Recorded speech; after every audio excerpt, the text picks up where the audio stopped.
10 tahun berbakti, highlight Revo 2016 ni akhirnya sampai ke tahap nyawa-nyawa ikan. Apa am koyak, grease terkeluar, suspension pun tak ada pressure. Senang cerita, semua dah barai. Apa am dia dah total out. Bushing semua dah koyak, grease pun dah habis terkeluar. Memang kena tukar baru.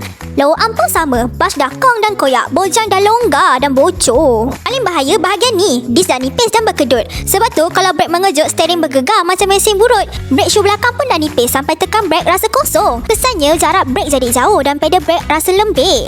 Korang tengok ni, tie rod dengan rack on D dah longgar gila. Bila saya goyang-goyang dengan tangan pun dah lari. Inilah punca kenapa steering Revo ni rasa melayang dan bergegar bila bawa laju. Stabilizing dia pula dah kong. Bush dia dah keras macam batu. Fungsi dia nak stabilkan kereta masa corner. Tapi kalau dah barai macam ni, memang kereta akan rasa membuai macam naik bot. Fungsi bush ni nak bagi grip pada stabilizer bar supaya kereta tak membuai. Tapi kalau dah barai macam ni, bar ni dah bebas bergerak. Itulah punca bunyi yang korang dengar kat bawah kaki tu. Suspension ni dah 10 tahun berkhidmat. Memang tiba masanya lah untuk dipencen. Pressure minyak pun dah tak ada. Spring pun dah segi. Sebab tu kereta ni bila langgar lubang, dia punya gegaran tu boleh rasa sampai ke tulang dan jadikan kereta tak stabil. Sebab bincang dah bincang, owner upgrade ke YSE series untuk pemanduan lebih stabil dan tegap.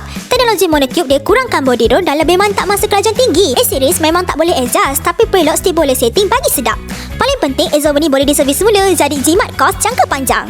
Kami pun suggestkan owner untuk tukar kepada disc run stock. Ia diperbuat daripada bahan high carbon yang lebih keras dan tahan lasak daripada disc standard. Kelebihannya, suhu cepat sejuk dan brake tak lembik dan cekaman sentiasa konsisten sebab pembukaan disc sentiasa bersih dari wap panas ataupun kotoran. Hasilnya, highlight korang memang rasa macam keluar showroom. Selesa untuk bawa family jalan-jalan tapi tetap tough untuk buat kerja lasak. Tak percaya? Berorok sekarang juga.